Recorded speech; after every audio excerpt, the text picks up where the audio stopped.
New Hampshire کی ایک سنسان سڑک پر ایک گاڑی حادثے کے بعد سڑک کے کنارے کھڑی تھی۔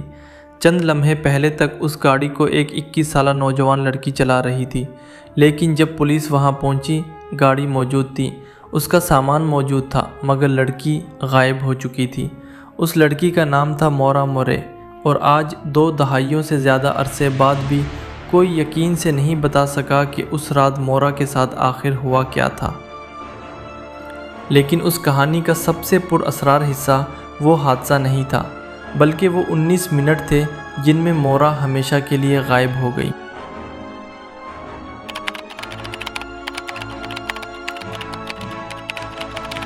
مورا میرے صرف 21 سال کی تھی۔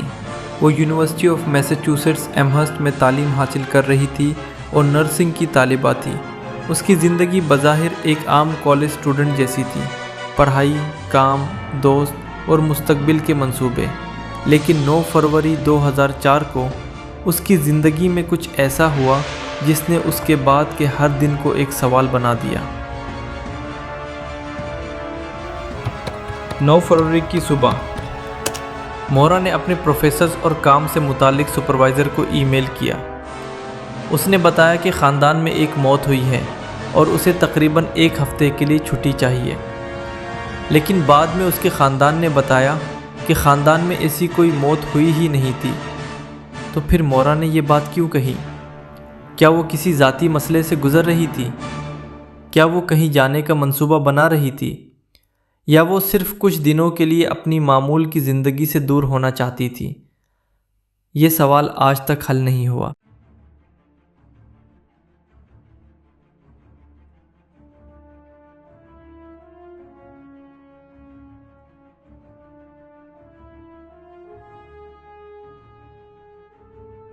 اسی دن مورا اپنی گاڑی لے کر ایمہرسٹ سے روانہ ہو گئی۔ وہ شمال کی طرف جا رہی تھی، لیکن اس سفر کی اصل منزل کسی کو معلوم نہیں تھی۔ اس نے کسی واضح منصوبے کے ساتھ سفر کیا تھا، یا وہ صرف کہیں دور جانا چاہتی تھی؟ یہ بات آج بھی مسٹری ہے۔ شام تک مورا نیو ہیمپشائر کے ہیور ہل علاقے میں پہنچ چکی تھی۔ روٹ 112، ایک نسبتاً سنسان پہاڑی سڑک، فروری کی سرد شام، درختوں کے درمیان سے گزرتی ہوئی ایک سڑک، اور ایک ایسی منزل جس کا کسی کو یقین نہیں تھا۔ پھر تقریباً 7:27 شام پر ایک حادثہ ہوا۔ تقریباً 7:27 بجے مورا کی گاڑی سڑک سے پھسل کر حادثے کا شکار ہو گئی۔ ایک مقامی بس ڈرائیور بچ ایٹ ووڈ نے گاڑی دیکھی اور رک گیا۔ اس نے ڈرائیور سے بات کی اور مدد کی پیشکش کی، لیکن مورا نے مدد لینے سے انکار کیا۔ اس نے بتایا کہ اس نے پہلے ہی مدد کے لیے فون کر دیا ہے۔ ایٹ ووڈ وہاں سے چلا گیا اور پولیس کو حادثے کی اطلاع دی۔ اور پھر شروع ہوتے ہیں اس کیس کے سب سے پر اسرار 19 منٹ۔ تقریباً 7:27 پر حادثے کی اطلاع دی گئی۔ تقریباً 7:46 پر پولیس موقع پر پہنچی۔ صرف 19 منٹ، لیکن ان 19 منٹوں کے دوران مورا غائب ہو چکی تھی۔ اتنی جلدی وہ کہاں جا سکتی تھی؟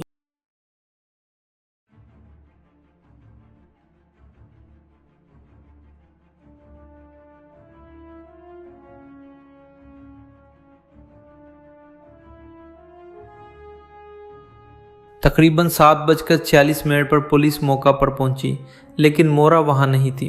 گاڑی موجود تھی، اس کے اندر اس کا کچھ ذاتی سامان موجود تھا، مگر مورا جیسے ہوا میں تحلیل ہو گئی ہو۔ پولیس کے سامنے اب ایک سوال تھا، ایک 21 سالہ لڑکی چند منٹوں میں کہاں غائب ہو سکتی ہے؟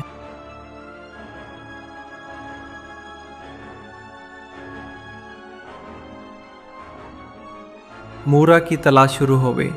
Police, search teams, trained dogs اور رضاکار علاقے میں تلاش کرتے رہے، لیکن کوئی ایسا سراغ نہیں ملا جو یہ بتا سکتا کہ مورا حادثے کے بعد کس سمت گئی تھی۔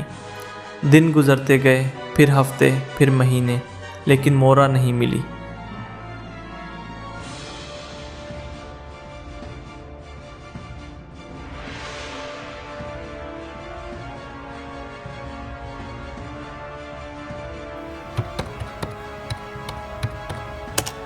تحقیق کے دوران ایک امکان یہ بھی رہا کہ مورا نے خود وہاں سے جانے کا فیصلہ کیا۔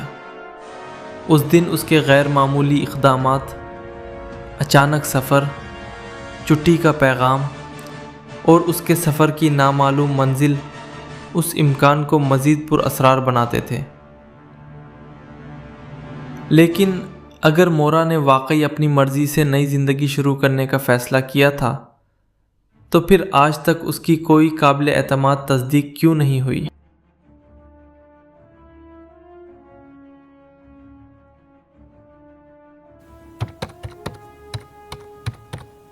دوسرا امکان یہ ہے کہ مورا نے حادثے کے بعد کسی گاڑی سے لفٹ لی ہو۔ اگر ایسا ہوا تو وہ شخص کون تھا؟ کیا اس نے مورا کو کسی محفوظ مقام تک پہنچایا یا پھر اس کے ساتھ کوئی جرم ہوا؟ اس پاسبلٹی نے کیس کو مزید خوفناک بنا دیا۔ لیکن یہاں بھی ایک بات اہم ہے، اس نظریے کو ثابت کرنے والا کوئی حتمی ثبوت سامنے نہیں آیا۔ شاید مورا مرے کے کیس کی سب سے خوفناک چیز کوئی لاش نہیں، کوئی ثابت شدہ قاتل نہیں اور کوئی واضح کرائم سین بھی نہیں، بلکہ ایک خالی گاڑی ہے۔ ایک گاڑی جو سڑک کے کنارے رہ گئی، ایک 21 سالہ لڑکی جو چند منٹوں میں غائب ہو گئی، اور ایک سوال جو آج بھی زندہ ہے، کیا مورا نے خود جانے کا فیصلہ کیا؟ کیا کسی نے اسے لفٹ دی؟ کیا وہ سردی میں کسی نامعلوم جگہ چلی گئی؟ یا اس رات کچھ ایسا ہوا جس کا جواب آج بھی کسی کے پاس نہیں؟ مورا مرے 9 فروری 2004 سے لاپتہ ہے، اور آج بھی اس کیس کا سب سے بڑا سوال وہی ہے، مورا کہاں ہے؟